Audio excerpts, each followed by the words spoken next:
Saya alhamdulillah bersyukur kepada Allah. Pernah ngaji, ditakdir ngaji di Tarim. Saya melihat dengan mata kepala sendiri kelas orang yang posonya itu ekstra reguler. Kalau sudah melihat mereka, rasanya kita itu seperti kucing kudanan, Pak. Ngini wong poso ya. Size 2. Tahu size 2 artinya apa? Ukuran nomor 2, size 2. Ya. Aslinya itu dari bahasa Jawa, cuman orang barat ini kurang ya golek. Ukuran nomor 2 itu size 2 akhirnya. Jadi saya melihat itu orang-orang yang kalau puasa satu hari hatam 2 kali, satu orang. Kemudian yang tidak tidur sepanjang malam sejak habis tarawih sampai subuh. Gak turu, wiritan tok. Kok kuat tak pikir. Saya itu ini. Ada lagi yang kalau sudah masuk Ramadan tidak mau ketemu orang. Tidak mau bertemu tamu. Waktunya hanya untuk Allah tok. Dikancing lapang. Rumahnya ditutup, dia tidak mau ketemu tamu. Sama sekali. Jadi dia cuma sholat ke masjid, jamaah, subuh, sudah pulang ke rumah, ngaji, wirid, zikir, tasbih, istighfar. Sampai datangnya duha, sholat duha. Setelah duha, pulang ngaji-ngaji sampai Jumat, sampai Dhuhr. Dhuhr, sholat jamaah ke masjid, balik, ngaji lagi. Asar ke masjid, pulang, ngaji. Itu 1 bulan begitu, tidak terima tamu. Lah kita ini coba, nek wis cedek Ramadan ini pasarnya tambah rame. Itu yang gara kita susah. Ndak tambah cedek nang Gusti Allah, tambah cedek nang pasar. Ya insya Allah nyambut gawe itu adalah sesuatu yang sifatnya halal. Cuman banyak tempat-tempat yang malah tutup. Ada bakso di daerah Karanglo itu. Ramadan itu tutup, Pak. Masya Allah. Gitu ya. Jadi dijadikan Ramadan itu sesuatu yang tamu agung, tamu spesial. Qurannya ditambah, semuanya ditambah. Ada lagi yang kalau sudah Ramadan, sodakohnya itu luar biasa. Dulu kita waktu nyantri di Darul Mustafa, itu ada 1 orang setiap hari memberi airnya arek sak pondok. Air di sana tidak sama dengan air di sini. Jadi di sini gampang, di sana itu airnya itu CC. Kalau ada air yang ma'us sihah namanya, air mineral sehat itu rasanya luar biasa. Sepanjang bulan dari 1 orang. Jadi orang itu betul-betul rebutan. Mereka tahu ini adalah satu kesempatan yang tidak datang lagi. Saya tidak tahu apakah saya masih hidup setelah ini. Jadi rasakan bahwa bisa jadi ini adalah Ramadan terakhir saya. Bisa jadi tahun depan saya tidak menangi Ramadan. Bisa jadi ini Ramadan terakhir saya. Kalau ini terakhir saya, maka saya mau baik di sini. Karena Nabi Muhammad SAW sudah menyampaikan, dan itu tertulis di buku Miracle of Puasa, bahwa Quran dan puasa itu akan memberi syafaat di hari kiamat. Makanya kalau sudah Ramadan digandeng dengan Al-Quran. Dan Allah sudah mengatakan syahrul Ramadan alladzi unzila fihil Quran al-ayah. Disinilah turunnya Al-Quran. Makanya kalau Ramadan itu macam-macam. Darusan, ada yang langsung 30 juz. Kalau saya lebih condong ke yang begitu. Longgo, 1 kali duduk 30 orang, kasih 1 juz, dan diselesaikan setengah jam, setelah itu selesai. Kalau saya lebih senang seperti itu. Boleh juga dengan cara darusan di masjid. Nah, jadi kan kalau darusan itu juga monggo ikut darusan di masjid atau di musola panjenengan. Melok ngaji. Kalau yang ngajinya sudah baik, oke lah dimasukkan ke toa. Oke lah dimasukkan ke sound system. Tapi kalau ngajinya kurang baik, boleh ikut darusan tapi jangan dimasukkan ke sound system. Soalnya kasihan kalau tidak dibenarkan. Kan kalau di dalam masjid ngaji dengan tonggo itu gak enak ngelingno. Gak enak ngelingno. Sehingga kalau keliru jangan dimasukkan sound system dulu. Bukan berarti ojo ngaji. Mau ngaji nih. Siapa tahu lewat darusan itu yang bocornya mungkin kurang tepat. Bisa tepat karena diilingno kancane. Cuman kalau belum tepat saya tidak menganjurkan dimasukkan sound system karena overconfidence itu tidak pernah lebih baik. Ya, jadi terlalu semangat sampai ngajinya keliru, mlebu sound itu kurang baik. Apalagi yang bocone wis ta, pokoknya kalau bocone kurang tepat ojo ditepokno sound dulu. Di dalam saja Allah krungu, jenengan jero hati krungu Pak Allah. Ya. Dan jangan terlalu malam, jenengan kan banyak takmir di sini. Jam 09.00 itu mari. 08.30 mari lebih baik. Ngajilah sampai subuh, monggo, tidak ada masalah. Tapi kalau ada tonggo yang mau tidur, apalagi di musola yang rewapet, kampung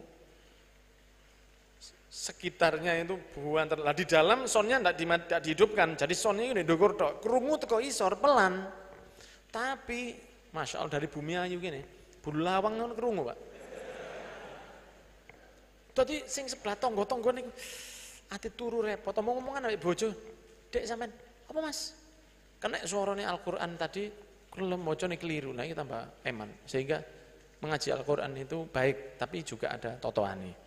Kemudian Imam Haddad di dalam kitabnya Nashaihuddin juga mengatakan kalau waktu membaca Al-Qur'an atau sholat atau tarawih la ta'jal, ojo kesusu. Jangan terlalu cepat. Karena tidak ada tadabbur dengan bacaan cepat, tidak ada. Walaupun hafal, saya hafal qul huwallahu ahad itu alhamdulillah saya hafal. Ya, boleh. Anda hafal boleh, qul hu, monggo. Tapi kalau qul hu dibaca cepat tidak baik. Karena pasti ada makhraj yang tidak tepat. Anda kalau waktu baca maulid, ini jangan garis bawah ini. Ya apa caranya garis bawah? Anda catat ini. Kalau Anda baca maulid, Anda jangan terlalu fasih. Falaqad subhul kamali minan nuri an amud, biasa saja. Jangan terlalu fasih. Kenapa? Supaya ada beda antara Al-Qur'an dengan maulid. Jadi kalau maulid itu ya jangan terlalu tapi bukan berarti ngawur, bukan. Maulid itu jangan dibaca terlalu tajwid. Falakot itu tidak ada masalah. Wa qabla jangan terlalu teman. Karena saya nyampaikan sesuatu yang dari aslinya. Kan maulid ini kan dikarang di Yaman. Di Yaman orangnya biasa. Jadi di sini tidak perlu terlalu semangat. Tak perlu dibuat lagu yang terlalu melagu juga tidak terlalu dianjurkan. Dibocor yang kira-kira difahami dan tidak usah terlalu fasih. Loh ya apa? Supaya ada beda antara Al-Qur'an dengan maulid. Nah kalau semua digeradak seperti Quran, akhirnya Quran itu jadi tidak terlalu istimewa. Understand? Tapi kalau maulid dengan Quran beda, sehingga ada yang ini firman-Nya Allah tak bocor. A'udzubillahi minasyaitonirrajim. Sing enak, Pak. Ambekan sing tepat, pelan-pelan bocone itu Al-Qur'annya itu. Bocone sing tepat. Tapi kalau maulid di Yaman, di tempatnya yang ngarang, saya pernah hadir maulid Habsyi di Masjid Nabi Ali Habsyi. Bocone biasa. Qofnya jadi gof, jadi G. Qofnya jadi G. Itu menunjukkan yang bocor itu ngajeni. Kalau Al-Quran aku gak ngene. Maulid itu mulia, tapi ini masih susunan manusia. Tapi kalau Al-Quran itu firman-Nya Gusti, sehingga saya pegang dengan baik, saya cium dengan baik, saya baca dengan baik, saya istiqomah. Bukai jangan pakai itu. Apalagi jam 4:30 itu sudah peak performance dari abab yang kurang yang kurang menarik. Jadi puncaknya peak performance dari abab itu 4:30 jam 5 sore. Itu karena sudah mendekati buka, sudah 13 jam dia tidak makan, jadi bisa jadi aromaterapinya ini lebih strong ya, rasanya lebih strong. Sehingga lah itu kalau begini ya, terus darusan sebelah pisan.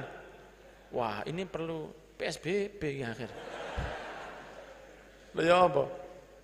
Jangan, Al-Quran tidak boleh pakai lidah, tidak boleh pakai itu. Buka aja pelan-pelan. Dikasih tanda yang baik, ditaruh yang baik, ojo seret. Bukan teman kita ini yang mau ngasih kita syafaat di hari kiamat, Al-Quran. Iqra'ul Quran, bacalah Al-Quran kata Rasul SAW. Itu perintahnya Rasul, Iqra'ul Quran. Fa innahu ya'ti syafi'an yaumal qiyamah li ashabih au kama qala. Karena dia akan datang sebagai pemberi syafaat di hari kiamat kepada orang-orang yang ngajeni Al-Quran. Kemudian sunah-sunah poso dilakoni, sunah-sunah puasa. Banyak sahur itu sunnah. Jadi jangan dianggap sahur itu hanya untuk kuat poso, tidak. Sahur itu sunnah. Boleh Anda tidur dulu, boleh tidak tidur dulu. Pokoknya di atas jam 12 malam Anda sudah boleh sahur. Sudah boleh sahur. Dan patrol, masih ada patrol. Nah, patrol itu tidak boleh ganggu. Haram patrol itu ganggu. Yang pertama, patrol itu awalnya dibiasakan supaya yang tidak biasa bangun malam biar bangun. Saiki patrol itu 1:30 malam, Pak.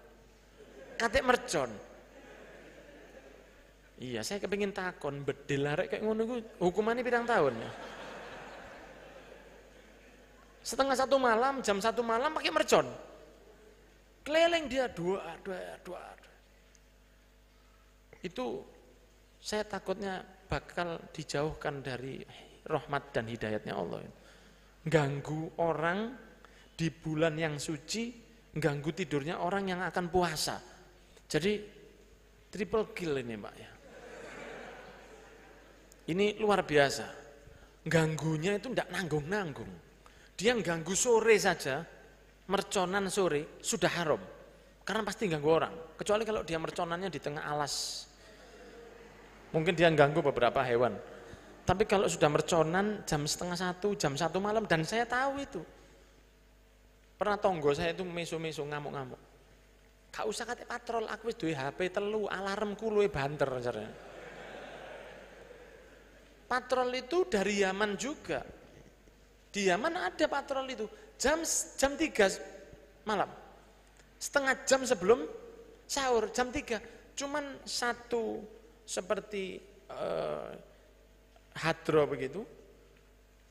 Dipukul pakai alat, satu pukulan tok, hanya satu ketukan yang sama, ritmenya duk duk duk duk duk duk duk duk duk. Gak katik kotekan, katik angklung. Kate angklung, kate Masya Allah, ini orkestra, ini bukan patrol ini. Arek 15, duer, mesti anak mercone. Mari ngono gak sahur, gak poso arek iki mang. Ya apa? Ya Allah. Iki sing jarene Beb Ja'far kemarin itu wis ditutup pintu neraka, tapi mbrowot, Pak. Nah iya. Iya. Patrol boleh kalau niatnya bangunkan orang sahur, bagus. Karena inamal a'malu bin niat, walaupun sama-sama, boleh itu jam berapa? Jam 2:30, itu baru mulai patrolnya. Jam 2 itu kayak apa? Jam 1:30 itu buat apa? Patrol. Jadi jenengan yang patrol-patrol itu mohon tobat kepada Allah Subhanahu Wa Taala. 2:30 mulai patrol, tidak apa-apa. Jenengan kasih tahu, kalau jenengan RW, jenengan kasih tahu. Tolong kalau patrol itu jam 2:30 baru mulai. Kita pengen lihat, mau ndak patrol jam 2:30 ini? Karena biasanya patrolnya itu mari melean 1:30 itu sudah patrol dan itu ganggu hadirin. Kemudian yugon jenengan ini akhlak dalam menghadapi bulan Ramadan. Anak jenengan ojo dituruti kalau mau beli mercon. Kalau dia beli di belakang jenengan ya apa boleh buat. Yang penting Pak aku tumbas mercon, ojo nak. Kau nek gede dadi tentara tak tukokno basoka kon. Paham? Kamu nanti kalau tua, dadi tentara kon, kok granat kon ngalur ngidul kon. Dadi angkatan laut kon, mlebu nang kapal selam, kate misil torpedo, apa kelas mercon ae. Kelas mercon kan sih. Kudu anake bapak kon, anak emak kon. Begitu. Paham? Jangan dibelikan mercon anak itu. Jangan dibelikan mercon. Karena yang pertama itu buang duit. Yang kedua, ganggu orang ngaji. Mercon itu disusun oleh orang di luar Islam untuk ganggu orang yang lagi Ramadanan. Apa ada mercon di bulan Maulid? Ada kadang-kadang, sedikit 1-2 saja. Merconi kelas. yang mahal, ke atas merconnya api. Tapi kalau mercon letek, apa? Iya. Namanya letek itu dari kata-kata light, cilik. Facebook itu kan ada yang light, iya kan? Ini namanya mercon light. Jadi cilik. Itu gak enak dilihat, mengganggu orang lain. Kenapa kok ada cuman di bulan Ramadan saja? Ayo monggo dipikir. Tidak ada itu merconan sebulan di bulan Syawal itu tidak ada. Merconan 1 bulan di bulan Rabiul Awal itu tidak ada. Merconan 1 bulan penuh itu di bulan Roma. Siapa sing dulu ngusul-ngusul mercon? Orang di luar Islam. Dia sakit hati melihat Anda ibadah, tak ganggu ibadahnya, tak kei mercon. Dan dia tidak mau. Kalau dia ngasih mercon, dia ngeluarkan duit, tidak. Anak kita disuruh beli, yang jualan ya orang-orang yang di luar Islam biasanya. Kalau yang di pinggir pasar orang muslim, tapi pengrajinnya atau produsennya itu siapa? Rata-rata orang non muslim. Dan mercon itu bukan adat biasanya orang Islam. Biasanya di Tionghoa. Nah itu merconan, tidak apa-apa. Boleh. Kan setiap negara punya pilihan dewe-dewe. Di Tionghoa mungkin pakai mercon, mungkin di luar negeri Afrika pakai tolup, macam-macam. Setiap negara punya pilihan sendiri, tidak ada masalah. Cuman yang perlu kita pikirkan, ojo sampai anak kita itu merconan di bulan Ramadan, karena itu mengganggu. Dan setelah Ramadan itu sudah puncaknya malam Idul Fitri, Allahu Akbar, duar, besok habis sudah. Sehingga kalau datang Ramadan itu hati ini sumpek. Bukan sumpek karena Ramadannya, sumpek karena suaranya mercon. Di sebelah rumah, la ilaha illallah. Sambatan pasar sepi, tapi duit dihobong, kan eman.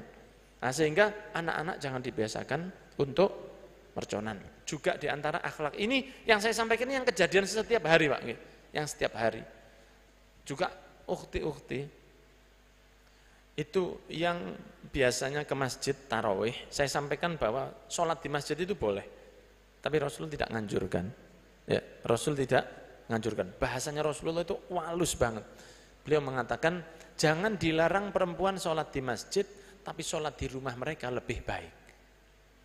Ya, jenengan halus Rasul. Jadi kita harus paham ke Nabi itu. Jangan cuma Nabi itu karena Rasul itu tidak mau verbal langsung. Halus Nabi Muhammad SAW sangat halus. Ya, jadi beliau mengatakan, contohnya ketika perang Badar, wahai orang muhajirin, maukah kalian perang dengan saya?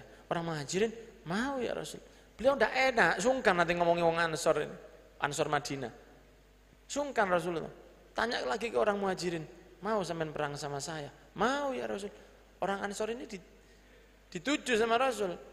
Mau sampean perang saya? Mau ya Rasul. Baru orang muhajirin, oh sepertinya Kanjeng Nabi kepingin saya untuk nyampaikan. Enggak, gimana menurut pendapat kalian? Kita akan ikut dengan engkau ya Rasul. Rasulullah itu sungkanan orangnya. Bahkan dikatakan lebih pemalu dari perawan yang ada di rumahnya. Perawan biyen tapi. Saking pemalunya Nabi. Tapi kalau urusan agama, tidak ada yang biasa maju untuk menentang lebih dari Rasul. Waktu mau ditebas sama musuhnya, ketika Rasulullah sedang sendirian di bawah pohon, siapa yang mau menolongmu sekarang? Allah. Gak mundur belas, tiba pedangnya. Kalau masalah wani, Rasulullah nomor 1. Tapi kalau sungkanan, tidak ada yang lebih sungkanan orangnya. Dan jenengan kalau lihat Habib Umar itu juga begitu, orangnya sungkanan sama santrinya itu sungkan. Sampai beliau mengatakan, aku nek kon idone gak bales, gak ngamuk. Ya sido jadi tadi apa nek ngidone Habib Umar. Ya. Tapi beliau mengatakan, kalau kamu ngeludahi saya tidak apa-apa, gak ngamuk aku. Kalau saya merasa lebih baik dari kamu, kata beliau, kata Habib Umar, guru kita semua. Kalau saya merasa lebih baik dari kamu, sekarang tak tutup pondokku. Saiki tak tutup. Berarti beliau merasa kalah sama santrinya. Seperti itu. Rasulullah itu juga sungkanan. Maka Rasulullah mengatakan bukan begini, hei para wanita, janganlah kalian masuk ke masjid. Enggak, bahasanya begini. Jangan dilarang perempuan ke masjid. Tapi sholat mereka di rumah lebih baik. Ketika nyebut masjid, Rasulullah mengatakan jangan dilarang. Jangan dilarang.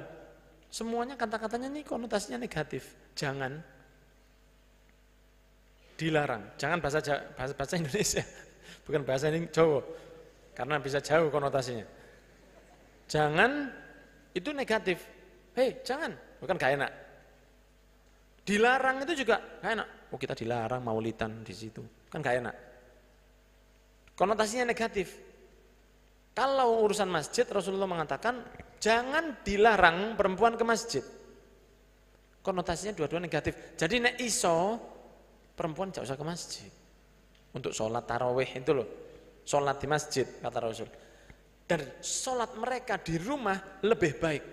Lebih itu sesuatu yang lebih fulusnya, iya kan? Lebih gantengnya, lebih rumahnya, lebih sepedanya. Ojo lebih sing elek, lebih sing baik-baik. Baik itu baik. Untuk nyebut rumah dipakai sholat untuk perempuan, Rasulullah nyebut dua konotasi yang positif. Lebih baik di rumah. Tapi kalau masjid nyebut Rasulullah, jangan dilarang. Tadi itu kode dari Nabi. Maksudnya apa kesimpulannya? Nek iso wong wedok wis sholat di omai. Jamaah ambil anake sing wedok pisan. Kenapa? Karena nanti nimbul fitnah. Waduh wong kula niki pun 8 dosa. Iya yang sepuh. Lah sing nom-nom. Karena saya melihat sendiri, tarawih di dekat rumah saya, ukhti yang datang ini tidak pakai hijab, tidak pakai jilbab, kaos ketat, celonoi sak dengkul. Akhirnya sing ati tarawih eling rek, meniku ono rezeki rek. Cari ini anak-anak laki itu, konek wayahe ati sembahyang isya itu. Ojo langsung mlebu masjid dhisik. Apa wis ta lakon tenan nek ngarepe masjid. Njogo parkir ae. Ternyata apa?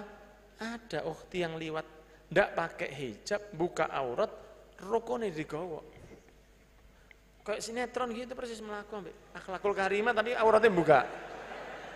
Akhlakul karimah versi setan ini. Ya seperti itu ndak usah ke masjid. Kalau buka aurat ndak usah ke masjid. Buat apa ke masjid kalau dengan cara yang haram?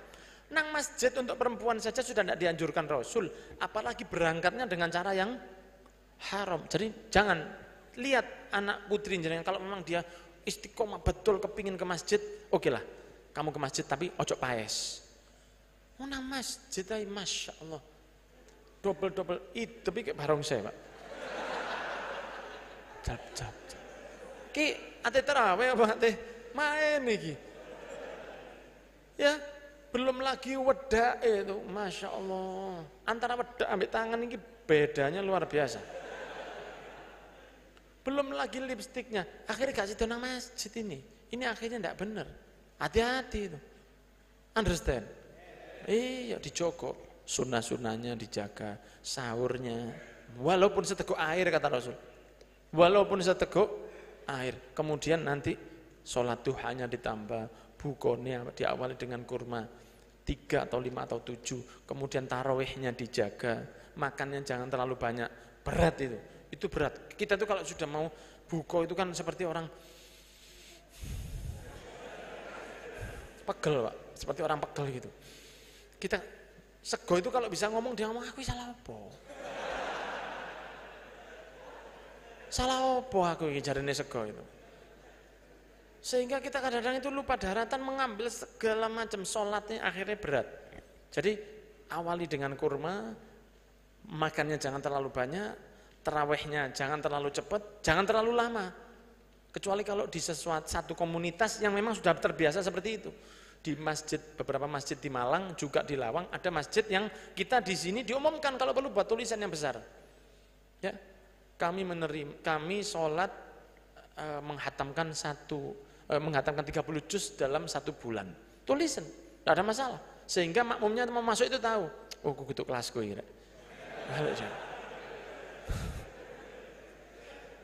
Jangan nanti makmumnya masuk, masjid ini gak enak, suwe. Kelamaan, lupa dalam itu harus janjian itu. Harus janjian, atau terlalu cepat. Jangan terlalu cepat, karena terlalu cepat juga tidak baik. Seperti menghadiahkan bangkai ke raja, rojo, presiden jenengan datang ke gedang bosok, Lebih baik tidak bawa apa-apa sudah. Daripada tarawihnya cepet-cepetan, lebih baik tidak usah tarawih. Kemudian dijogo waktu untuk qiyamul lailnya, waktu jenengan bangun malam, diusahakan untuk bisa tambah sholat tahajud. Sehingga ini bekal untuk menghadapi Ramadan. Semoga yang saya sampaikan ada manfaatnya. Dijaga hal-halnya, ojo tuku mercon anake, dijogo ukhtinya, anaknya, saudaranya perempuan, jangan buka aurat kalau mau ke masjid, dijogo ngaji darusannya, jangan sampai nanti ganggu tonggo. Hal-hal itu perlu dijogo, patrolnya, semuanya. Jadikan Ramadan tahun ini Ramadan yang lebih baik dari tahun lalu. Dan rasakan bisa jadi ini Ramadan terakhir kita. Bisa jadi seperti itu. Karena siapa yang tahu? Ya, karena siapa yang tahu? Tidak ada yang tahu. Semoga diparingi panjang umur, selamat fit dunia wal akhirah. Mari kita baca Fatihah supaya Allah menjadikan kita orang-orang yang bisa ngelakoni poso secara sempurna, zahir batin, dan bisa nanti insya Allah kita bertemu dalam keadaan yang lebih baik. Saya umumkan juga insya Allah di masjid ini kita ngadakan Khol Badr, ya, malam 18. Khol atau peringatan kematian atau peringatan peperangan Badr malam 18. Berarti tanggal berapa? 17 Ramadan Badal Isya di Masjid Halal Bumi Ayu. Malam 18 berarti 29 April. 29 April hari Kamis malam Sabtu. 29 April, faham? Hari Kamis malam Jumat. 29 April, saya umumkan mulai sekarang, nanti akan di-share lagi di grup atau di Instagramnya Majelis Rasulullah Malang. 29 April kita memperingati perjuangan para syuhada Badr, dan itu harus kita lakoni karena itu untuk menambah kedekatan kita dengan beliau-beliau. Kan beliau masih urip di dunia, 313 dijamin surga nih oleh Allah. 313 orang yang perang Badr itu di dunia sudah dijamin surga nih oleh Nabi Muhammad SAW. Lah ya kita tidak bisa jadi seperti mereka. Kalau tidak bisa melawan, ya bergabung, nyaingi mereka. Yo wangel. Aku ini pikir-pikir aku yo kurang lebih nabi sahabat FM. Ya apa? Kalau kita ini mau nyaingi sahabat Badr, tidak bisa. Ya apa caranya supaya bersama mereka nanti? Ya kita buat sesuatu untuk memperingati mereka, menunjukkan bahwa kita cinta sama mereka. Almar'u ma'aman ahab, seseorang akan dibersamakan dengan yang dicintai. Kita mengadakan haul atau peringatan syuhada Badr dengan niatan ikut dengan mereka di yaumil qiyamah. Mereka dicintai Rasulullah luar biasa. Ada yang melanggar. Dikongkon sabar. Ini pernah ikut Badr ini. Sampai seperti itu saking cintanya Rasul ke orang Ahlul Badr. Cintanya Rasulullah ke orang Ahlul Badar luar biasa. Lah kita wis ngopi saja. Anggap malam itu kita ngopi sambil memperingati para syuhada Badar. Malam apa Bang? Malam Jumat tanggal 29 April atau malam 18 Ramadan. Jadi jenengan yang mau ada acara malam 17-nya nuzulul Quran biasanya di masjid-masjid jenengan, di musola-musola jenengan enggak akan terganggu itu. Karena ini esoknya. Bukan malam 17, tapi malam 18 Ramadan. Supados yang biasa ada di masjid-masjid jenengan tetap bisa istiqomah. Matur nuwun, mohon maaf saya mewakili Majelis Rasulullah Malang. Ya, kita ini dulur Pak. Jenengan itu bukan tamu. Bukan jenengan tamu, aku Habib. Mulai biyen saya Habib memang sudah. Ya. Bukan jenengan itu tamu saya, bukan. Majelis Rasulullah ini sak dulur. Jadi jenengan itu bukan tamu saya. Takmir masjid itu nganggap kita juga bukan tamunya. Kita itu satu ikatan, understand? Jadi majelis ini bukan tamu-tamuan, jenengan tamu saya, bukan. Bukan jenengan itu yang butuh dengan majelis ini, tidak. Ini podo-podo bareng-bareng. Sehingga rasakan majelis ini juga milik saya, seperti itu. Insya Allah kita ketemu lagi dalam keadaan lebih baik dan hajat panjenengan lancar semuanya. Matur nuwun kepada hadro yang sudah istiqomah, para munsyid, para habaib, para kiai, khususnya juga para takmir yang Masya Allah, juga akhirnya Mas Hanif dan Mas Aji, kemudian kepada kru yang istiqomah, baik kru Nisa atau kru Rijal yang Masya Allah istiqomah ngecek sound. Mereka kalau datang itu mulai dohor Pak, Makanya jenengan ndelok rupane kru itu pucat-pucat ya. Jenengan ndelok mulai dohor. Jadi kadang-kadang kru ini datangnya awal, pulangnya akhir, pengajiannya apa gak ada. Karena ada di sana, ada yang turu di sana. Nah, sehingga matur nuwun kepada kru, jazakumullah khairan katsira, baik kru laki-laki atau kru wanita, dan hadirin hadirat, tanpa antum majelis ini tidak akan istimewa. Pasti majelis ini jadi semakin semarak barokah dari panjenengan dan juga para donatur yang istiqomah membantu majelis ini. Ngapunten ingkang kathah kalau dalam pelaksanaan majelis Rasulullah ada kesalahan, ada kekurangan, mungkin soundnya kurang pas, mungkin hadronya kebanteran, mungkin streamingnya pernah putus dan lain sebagainya. Kita sebagai saudara iman dunia akhirat insyaallah dibarengaken oleh Allah bersama Nabi Muhammad, bersama Habib Umar bin Hafid, dan bersama guru-guru sedaya. Wa ila hadratin Nabi al-Fatihah.